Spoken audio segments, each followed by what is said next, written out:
ये जो हमारा नेहरू स्टेडियम है, वहाँ पर नगर निगम के माध्यम से जो ओवरऑल बिल्डिंग का रखरखाव है, उसकी देखभाल की जिम्मेदारी भी हमारी होती है। उसके अंतर्गत ही हम लोगों ने इसका पूरा स्टेडियम का जो है वापस से उसे ठीक करवाया है। और हमारे सारे जितने भी ईवीएम के वेयरहाउसेस होते हैं, वो सारी चीज़ें तैयार हो गई हैं।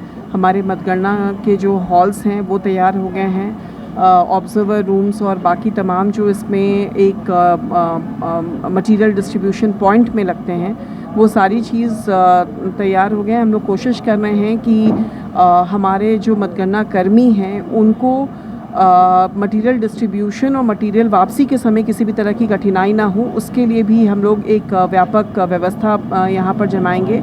और इसके अलावा जो बाकी हमारे आरओज़ और एआरओज़ के माध्यम से यहाँ पर जो मतगणना और ईवीएम वीवीपैट से संबंधित जो कार्य संपादित किए जाएंगे, उसके लिए जिस तरह की व्यवस्था लगती है, वो सारे अरेंजमेंट्स हमारे द्वारा यहाँ पर किए गए हैं। इस बार काउंटर्स ना बनाते हुए इस तरह की व्यवस्था की जा रही है कि जो हमारी पूरी दल है वो एक पर्टिकुलर पॉइंट उनको बता दिया जाएगा, जहाँ पर वो सब बैठ जाएंगे।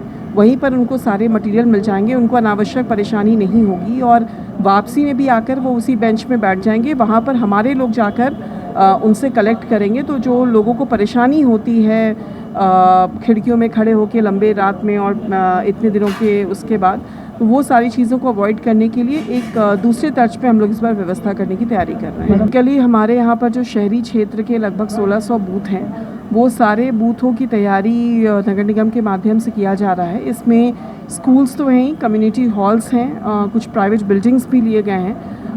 उसमें व्यापक जो तैयारी है, रंग रोगन वो सब तो है ही। साथ में वहाँ पे रैंप, ताकि वो डिसेबल फ्रेंडली रहे। वहाँ पर बिजली की व्यवस्था, पेयजल की व्यवस्था, शौचालय की व्यवस्था। और वहाँ पर अगर भीड़ इकट्ठी होती है, लोग आते हैं बड़ी तादाद में अपना वोटिंग करने के लिए, तो उसके लिए जो हमको व्यवस्था करनी, उनको कहाँ खड़ा करना है, उसकी टेंट की क्या व्यवस्था है, रात में भोजन व्यवस्था, ये उनके रुकने की व्यवस्था जो पोलिंग पार्टीज़ है, इसकी सबकी तैयारी।